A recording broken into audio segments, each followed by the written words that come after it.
কমলিনী আর নতুনের বিয়েটা মেনে নিতে না পারায় অনন্যাকে উচিত শিক্ষা দিল নতুন। হ্যাঁ বন্ধুরা, এমনটাই দেখা যাবে।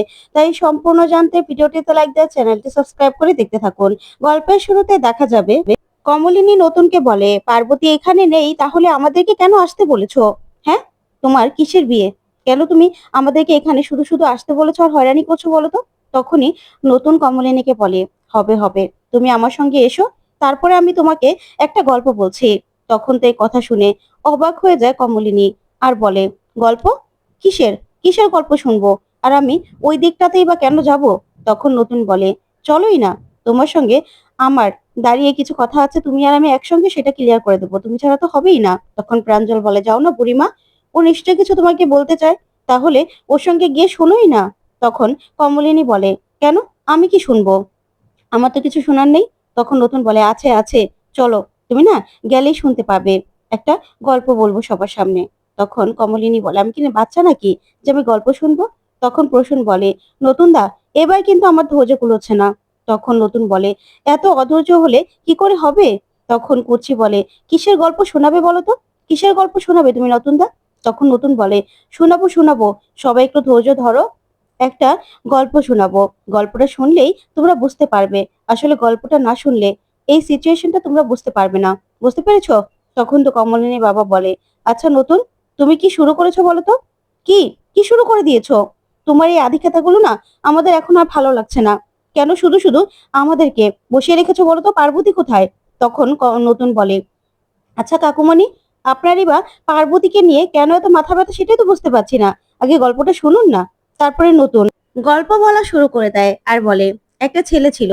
একটা ছেলে একটা মেয়েকে খুব ভালোবাসতো। সে তার মনের কথাগুলো সেই মেয়েটাকে বলতে চেয়েছিল, কিন্তু হঠাৎ করেই সেই ছেলেটার এক প্রাণের বন্ধু বলে যে সেই মেয়েটাকে নাকি তার বন্ধু পছন্দ করে আর তাকেই সে বিয়ে করতে চায়। আর সেই কথাটা সে নিজে বলতে পারবে না, আমাকে আমাকে বলতে হবে। তখন এই কথাগুলো সবাই মনোযোগ দিয়ে শুনতে থাকে। তখন নতুন বলে, তারপরে আমি আর কি করব? আমার আমার পছন্দ আমার বুকে চাপা রেখে আমি আমার বন্ধুর জন্য সেই মেয়ের বাড়িতে গিয়ে সম্বন্ধ ঠিক করলাম। আর মেয়েটাও সেই ছেলেটাকেই ভালোবাসতো, কিন্তু কিছু করার নেই, তার বন্ধুকে বিয়ে করতে মেয়েটাও বাধ্য হলো। তারপরে মেয়েটার সঙ্গে ছেলেটার বিয়ে হয়ে গেল। আর তাদের সংসার যে খুব সুখময় ছিল তাও কিন্তু ছিল না। কিন্তু দেখতে দেখতে তাদের ৩ সন্তান হয়ে গেল, 2 ছেলে 1 মেয়ে। আর ওই ছেলেটাও পড়াশোনা করার জন্য বিদেশে চলে যায়।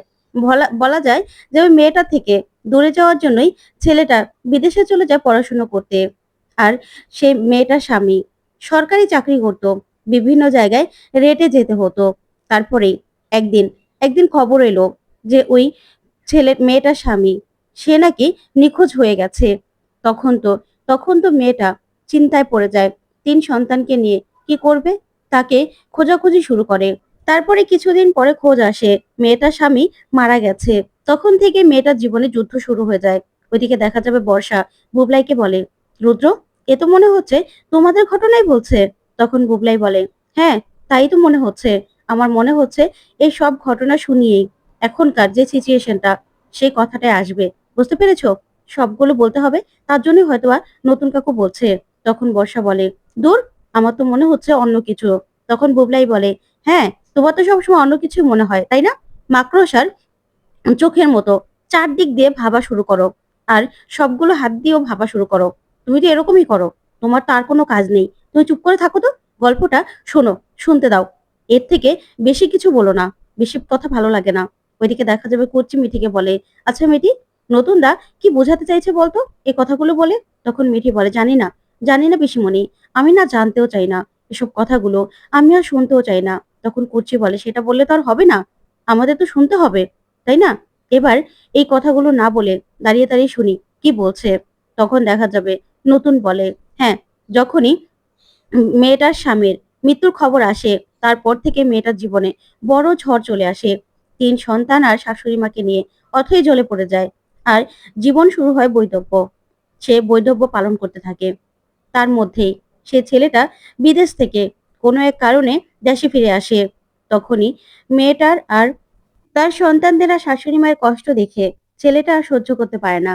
তখনই তাদের পাশে এসে দাঁড়ায়। তারপরেই তাদের তাদের দেখাশোনা করতে থাকে। নিঃস্বার্থভাবে তাদের সংসারের দায়িত্ব নিয়ে নেয়। তখন তো কমলিনী এই কথাগুলো শুনে বলে, আচ্ছা, হঠাৎ করে আমার গল্প আমাকে কেন শোনাচ্ছ বলো তো? তখন প্রাঞ্জল বলে, দরকার আছে বুড়িমা, তুমি শোনোই না। তখনই কমলিনী বলে, কেন হঠাৎ করে? কেন আমার জীবনের গল্প এখানে বলতে হবে? পার্বতী কেন চলে গেছে, পার্বতী কোথায়, সেটা তো বলতে হবে। তখন প্রাঞ্জল বলে, সবকিছু না শুনলে তুমি বুঝবে কি করে বুড়িমা? নতুন কেন এই কথাগুলো বলছে সেটা তো তোমাকে বুঝতে হবে, তাই না? তখনই ঠাম্মি বলে, হ্যাঁ হ্যাঁ, বুঝতে পেরেছি। আমার ছেলে খারাপ, সেটাই তো এখানে বলা হবে, তাই না? আমার ছেলে তো খারাপ, সেটা তো জানেই সবাই। সেটা আর এখানে বলি কি হবে রে নতুন? যেটা বলা সেটা বল না। তখন নতুন বলে, বলতে হবে তো মাসি, এটা বলতে হবে, সবকিছু তোমাকে শুনতেও হবে। তারপরে নতুন বলে, দেখতে দেখতে 20 বছর কেটে যায়। আর সেই 20 বছরে মেয়েটার সংসারের পুরো হাল ধরে সেই ছেলেটা। আর তাদের দুজনের মধ্যে একটা ভরসা হয়ে ওঠে।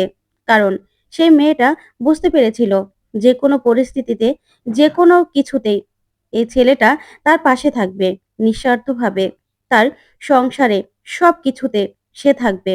তাই দুজনের মধ্যে খুব ভালো একটা বন্ধুত্বের সম্পর্ক হয়ে যায়। কিন্তু এটা এটা আশেপাশের কেউই মানতে পারছিল না। হঠাৎ করেই ছেলে মেয়েগুলো বড় হয়ে গেছে, আর ছেলে মেয়েগুলোর সঙ্গেও সেই ছেলেটার খুব ভালো সম্পর্ক হয়ে যায়। তারপরে হঠাৎ করে সেই মেয়েটার স্বামী ফিরে আসে, আর এসে এটা বোঝায় যে মেয়েটা মেয়েটা বিধবা নয়। মেয়েটাকে সিঁদুর পরার জন্য জোর করতে থাকে। কিন্তু মেয়েটা এই 20 বছর বৈধব্য পালন করতে করতে মেয়েটার সিঁদুর পরার অভ্যাস প্রায় চলেই গেছে। কিন্তু মেয়েটা কিছুতেই রাজি হয় না। তার কিছুদিন পরেই আরেকটা মহিলা আসে, এসেই বলে যে ওই লোকটার সঙ্গে নাকি ওই মহিলার বিয়ে হয়েছে, আর তাদের একটা সন্তানও আছে। তারপরে এই নিয়ে শুরু হয়ে যায় লড়াই। আর মেয়েটা কোর্টে কোর্টে আপিল করে ডিভোর্সের জন্য। তারপরে এই নিয়ে লড়াই হতে হতে মেয়েটা কিন্তু ডিভোর্সটা পেয়েও যায়। কিন্তু এর মধ্যেই মেয়েটার বড় ছেলের বিয়ে হয়ে গেছে। আর ছেলেটা বিয়ের পর থেকে পাল্টে যেতে থাকে। আর সেই ছেলেটা আর মেয়েটার সম্পর্কটা কিছুতেই ও ভালোভাবে মেনে নিতে পারছিল না। সব সময় খারাপ কথা শোনাতো। সব সময় এই নিয়ে দুজনের মধ্যে লড়াই চলতেই থাকতো। তারপরেই মেয়েটা নিজের বড় ছেলেকে নিজের কাছ থেকে আস্তে আস্তে দূরে সরিয়ে দিতে থাকে। আর ছেলেটাও দূরে সরে যায় আস্তে আস্তে। তারপরেই সেই ছেলেটা নিজের বাবাকে ভালোভাবে অ্যাকসেপ্ট করেছিল, আর ভালোভাবে মেনে নিয়েছিল, সব সময় সাপোর্ট করতো। তারপরেই একদিন দেখা গেল যে সেই ছেলেটা ওর মায়ের সমস্ত গয়না নিয়ে পালিয়ে গেছে, আর পুলিশ তাকে অ্যারেস্টও করেছে। আর সেই সব কিছু জানার পরেই আবারও অন্যরকম হয়ে যায় সবকিছু। তারপরেই দেখা যায় মেয়েটা গুরুতর অসুস্থ হয়ে যায়। আর আমি তখন ঠিক করি যে না, মেয়েটার সমস্ত দায়িত্ব যখন আমার, তাহলে আমাকেই সবকিছু করতে হবে। আর মেয়েটাকে আমি সই করতে বলি। তখন মেয়েটা কোনো কিছু না ভেবে সই করে দেয় সবগুলো কাগজে। আর সেখানেই মেয়েটার সঙ্গে আমার বিয়ে হয়ে যায়। প্রথমে যে কাগজটাতে মেয়েটা আর ছেলেটা সই করে, সেই কাগজটা ছিল বিয়ের রেজিস্ট্রি ফর্ম। আর পরে পরে আমি যাই আমাদের গ্রামের বাড়িরই পুরোহিতের মেয়ের বিয়েতে। আর সেখান থেকে আমাদের নিমন্ত্রণ আসলেই আমি সেই মেয়েটা সহ সবাইকে নিয়ে যাই। আর সেখানে গিয়ে আমাকে পড়তে হয় মহাবিপদে। আমাকে ফাঁসানোর জন্য সবাই উঠে পড়ে লাগে, কারণ আমি ছিলাম অবিবাহিত, আর মেয়েটাও লগ্নভ্রষ্ট হতে যাচ্ছিল। ঠিক তখনই আমাকে সবাই অনুরোধ করে বিয়ে করার জন্য। আর মেয়েটাও আমাকে বলে যে আমি যেন ওই মেয়েটাকে বিয়ে করে নেই। কিন্তু আমি কিন্তু আমার ডিসিশনে একদম অটল ছিলাম। আমি কিন্তু রাজি হইনি। আর তখনই মেয়েটা নিজের মাথায় নিজেই সিঁদুরটা পরে নেয়। আর এই নিয়ে শুরু হয়ে যায় গন্ডগোল।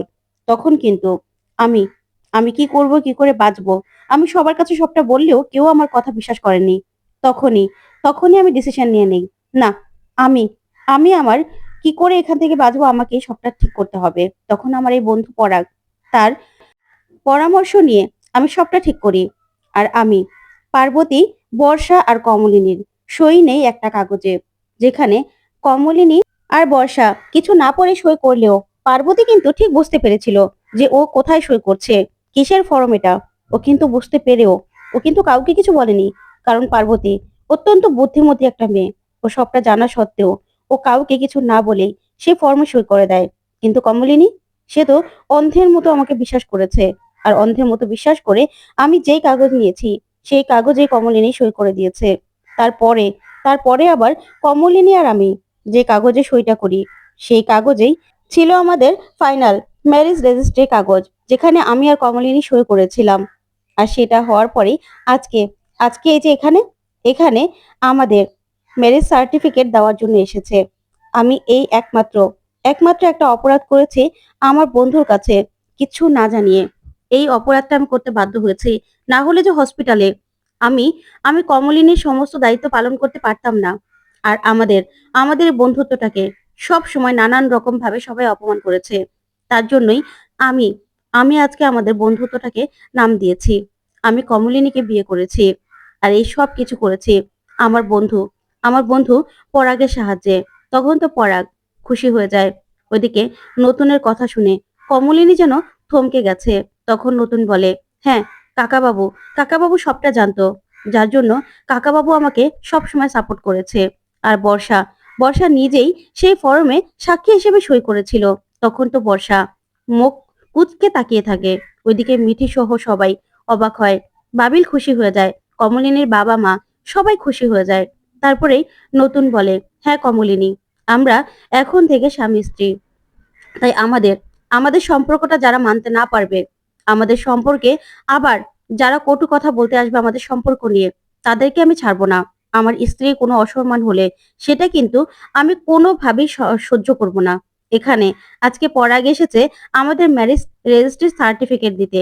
তার জন্য এত আয়োজন করা হয়েছে। আর পার্বতী পার্বতী একটা একটা বিশেষ কারণে এখানে এসেছিল। পার্বতীরও সময় কাটানো দরকার ছিল। তার জন্য পার্বতী সবটা জেনেও সময় কাটিয়ে গেছে। আমার কাছে পার্বতী সবটাই বলেছিল। পার্বতীও একটা একটা কাজের সঙ্গে যুক্ত আছে। সেটা পার্বতী যখন আসবে নিজে থেকেই সবটা বলবে। তাই আমাকে ও বলেছে, কিন্তু আমি কাউকে কিছু বলতে পারবো না। আমি শুধু এটাই আপনাদের বলছি যে কমলিনী আর আমার বিয়ে হয়ে গেছে। আর আমার বউ আর আমার সম্পর্কটা যারা মানতে রাজি নয়, মানতে পারবে না, তারা আমাদের আমাদের এই বাড়িতে থাকতে পারবে না। আর যারা আমার বউকে অসম্মান করে আবারও কথা বলবে, আমার বউকে অসম্মান করবে, সেটা কিন্তু আমি একদম সহ্য করব না। যারা অসম্মান করবে তারা এই বাড়ির চৌকাঠ কোনো দিনও আর পেরোতে পারবে না। তখন তো এই কথা শুনে অনন্যা অনন্যার চোখ বড় বড় করে নতুনের দিকে তাকিয়ে থাকে। তখন নতুন বলে, হ্যাঁ আজকে আমার বন্ধু পরাগ আমাদের ম্যারেজ সার্টিফিকেটটাই এখানে দিতে এসেছে। আর সবাই সবাই সেই সুখময় সময়ের সাক্ষী থাকবে। তখন তো এই কথা শুনে কমলিনী কি করবে বুঝতে পারে না। ওইদিকে মিঠি আর কুর্চি খুব খুশি হয়ে যায়। প্রসূন প্রসূনও স্বস্তির একটা নিঃশ্বাস নেয়। আর খুব খুশি হয় বোনের নতুনের সঙ্গে বিয়ে হয়ে যাওয়াতে। আর কমলিনীর বাবা মা তারাও দাঁড়িয়ে যায় আর বলে, কি বলছো তুমি নতুন? তখন নতুন বলে, হ্যাঁ কাকা বাবু আর কাকিমা, আমার আর কমলিনীর বিয়ে হয়ে গেছে। কমলিনী আমার বিয়ে করা বউ। তখন তো সবাই সবাই আনন্দে যেন ভাসছে। ওইদিকে অনন্যা অনন্যা বলে, না এটা হতে পারে না, হতে পারে না এটা। তখন নতুন বলে, কেন বৌদি, কেন হতে পারে না? যারা আমার আমার বউকে না মানতে পারবে, আমার আর কমলিনীর বিয়েটা না মানতে পারবে, তাদেরকে আমি এই বাড়িতে কোনোদিনও দেখতে চাই না, কোনোদিনও না। তখন তো স্বর্গজিৎ কি বলবে কিছুই বুঝতে পারে না। তখন অনন্যা বলে, নতুন তুমি আমাকে এই কথাটা বলতে পারলে? তখন নতুন বলে, আমি শুধু তোমাকে বলিনি, যারা যারা আমাদের বিয়েটা মানতে অস্বীকার করবে আমি তাদেরকে বলেছি। তো বন্ধুরা, কেমন লাগলো আজকের আপডেট? কমেন্ট করে জানাতে ভুলবে না। ধন্যবাদ।